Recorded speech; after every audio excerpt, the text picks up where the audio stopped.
আসসালামু আলাইকুম সুপ্রিয় দেশবাসী। আমি প্রত্যাশা করি আল্লাহর রহমতে আপনারা ভালোই আছেন। আপনারা ভালো থাকুন, আমার শুভকামনা রইল। সম্প্রতি বিভিন্ন সংবাদ মাধ্যমের বরাতে জানা যাচ্ছে যে পাকিস্তানি জঙ্গি সংগঠন লস্করি তৈয়বার হাফিজ সাঈদ বাংলাদেশকে পূর্ব পাকিস্তান বলে উল্লেখ করেছে এবং সে এও বলেছে যে ভারতে হামলা করার জন্য বাংলাদেশে লস্করি তৈয়বা উপস্থিত রয়েছে। বিষয়টা খুবই লোমহর্ষক এবং উদ্বিগ্ন হওয়ার বিষয়।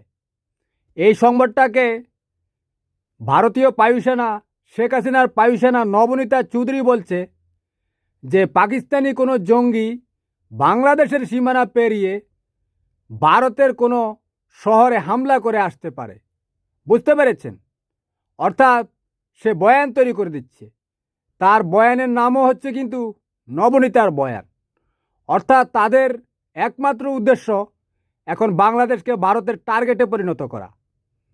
তাছাড়া আরও একটা আওয়ামী বায়ুসেনার মিডিয়া, যেটা হচ্ছে নিউ ইয়র্ক লাইভ বাংলা, সেখানে একটা সাংবাদিক আছে সুলতানা রহমান।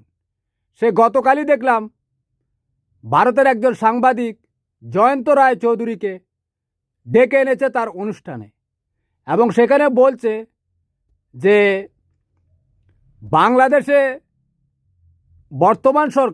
বর্তমান আমাদের যে অন্তর্বর্তী সরকারের প্রধান উপদেষ্টা মিস্টার ইউনূসকে উল্লেখ করে বলেছে যে বাংলাদেশে অনেক জঙ্গিকে জেল থেকে ছেড়ে দেওয়া হয়েছে। এ নিয়ে ভারত উদ্বিগ্ন।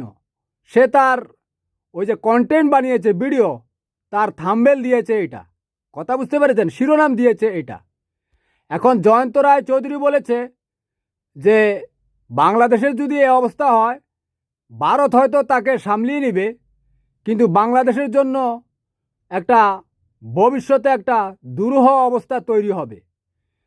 সাংবাদিক, যেটা ভারতীয় সাংবাদিক জয়ন্ত রায় চৌধুরী বলেছে।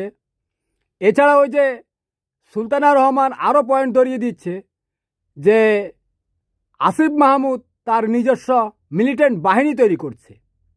এটার উদ্দেশ্য হচ্ছে বাংলাদেশকে ভারতের সার্জিক্যাল স্ট্রাইকে রূপান্তরিত করা। কারণ আওয়ামী বায়ুসেনা, ভারতীয় বায়ুসেনাদের একমাত্র উদ্দেশ্য হচ্ছে এখন এটাই। এমত অবস্থায় পাকিস্তান থেকে যদি কোনো নাগরিক বাংলাদেশে আসে, তাকে কঠোর নজরদারিতে রাখতে হবে, যাতে করে তাদের কোনো অসামাজিক কর্মকাণ্ডের কারণে বাংলাদেশ ভারতের একটা টার্গেটে পরিণত না হয়। এ ব্যাপারে আমাদের সবাইকে সতর্ক থাকতে হবে এবং সজাগ থাকতে হবে।